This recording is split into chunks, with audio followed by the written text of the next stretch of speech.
hard to believe it's been 11 years since Turok made his foggy video game debut in Turok Dinosaur Hunter for the N64. When Acclaim died, the franchise seemingly died with it, but it's been resurrected by Touchstone for the 360 and PlayStation 3. Did this fossilized hunter learn some new tricks? Hey, Turok, maybe you'll grow some balls while you're here.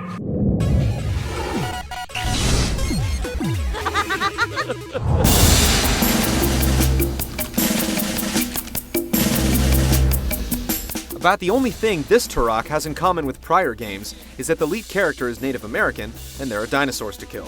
Other than that, it's a brand new setting, new lead character, and new storyline. You play as Joseph Turok, an ex-member of Wolfpack, an ultra-elite killing machine and a splinter of the military. The clan's leader, Kane, became incensed with power and began developing biological weapons for cash, causing Turok to defect from his mentor's camp. Yet another elite commando team, Whiskey Company, is charged with traveling to a far-flung planet and bringing Kane to justice. But its ship is shot down en route, scattering the team and leaving everyone to fend for themselves against bloodthirsty dinos and Kane's foot soldiers. Much of the story is told through flashbacks of Turok's prior life with Wolfpack, and the game presents interesting quandaries between loyalty and doing what's right. You're no friend. You're a goddamn traitor. If I was a traitor, you'd already be dead. Yet the player never has any choice in how it plays out. Even so, the story will keep you engaged until dinosaurs are extinct once again. I've been blasting lizards all morning, but now I can barbecue.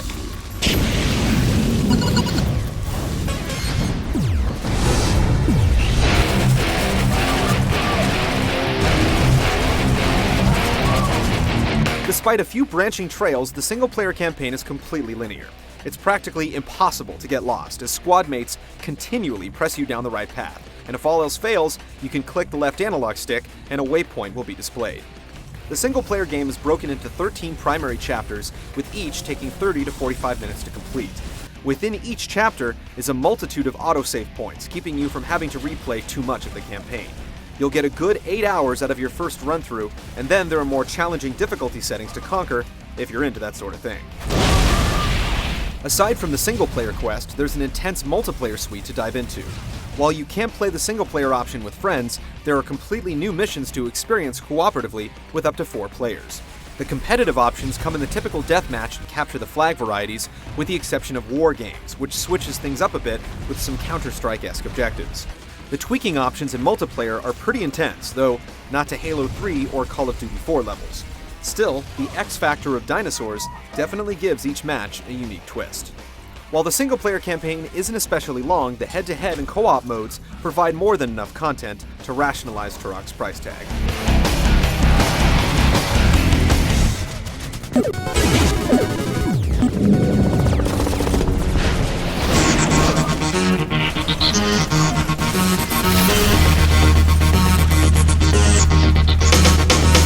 Extreme weapons have always been a hallmark of the Turok series, but here, things are pretty tame.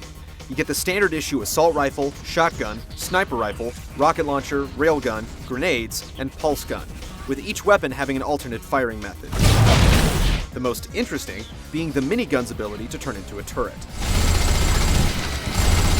For a series that built its name on armaments like the cerebral bore, the weapons here are a bit disappointing. Turok can hold up to 4 at once, and they're easily selected using the D-pad. One weapon that certainly eclipses its purpose in most other games is the knife. In fact, the knife in Turok is the most effective weapon of the bunch. It's the ultimate dinosaur killer thanks to the ability to pull off instant kills simply by squeezing the right trigger when the icon comes on screen. It's not out of the ordinary to kill 6 or 7 raptors in a row without taking a scratch. It can make some sections of the game a little too easy, but it's undeniably fun. Though the cerebral bore is MIA, one classic Turok weapon that does make an appearance is the bow. While there are traditional sniper rifles in the game, the bow will ultimately become your long-range weapon of choice, as like the knife, it's always a part of the arsenal. Considering it takes 1 arrow to take down most enemies, it's not a bad option. You can even swap out arrow types for an explosive surprise. One interesting element to the gameplay is tagging enemies using the shotgun's alternate fire. Once they're tagged, the dinos will attack, and there's a nice strategic balance to find between letting either the dinos or soldiers live. The rest of the game plays like your typical first-person shooter. While you have varying numbers of squad mates along for the ride, they're generally ineffective at anything but sucking up bullets.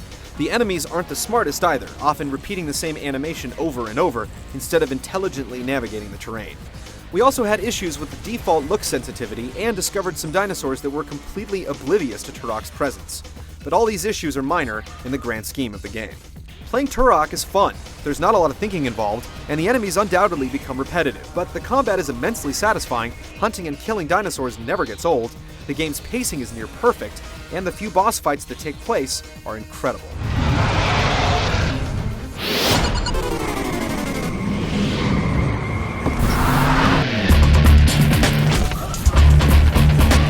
Turok runs on the Unreal 3 engine, and it's definitely the best use of the tech outside of Epic's own efforts. The dinosaurs, in particular, look amazing. The sheen on their reptilian skin shows off each muscle and bone, and the animation is so convincing that it makes you wonder if the developers discovered a time machine to find out how these carnivores really move. While the game is very careful in how much it displays at once, occasionally you'll get a reprieve from the claustrophobic jungle and step onto a bluff where you can see a brontosaurus roaming free in the valley. It's breathtaking. The foliage is used for more than just cover, as it will shake when enemies move through it, tipping you off to their location. The audio is just as strong with some amazing 5.1 that's perfectly mixed, and rousing orchestral scores that kick in at all the right times.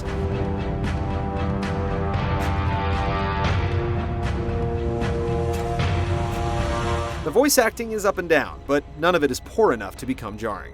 Hey, who's he? Somebody get a bucket and mop. We got a new cleaner on board.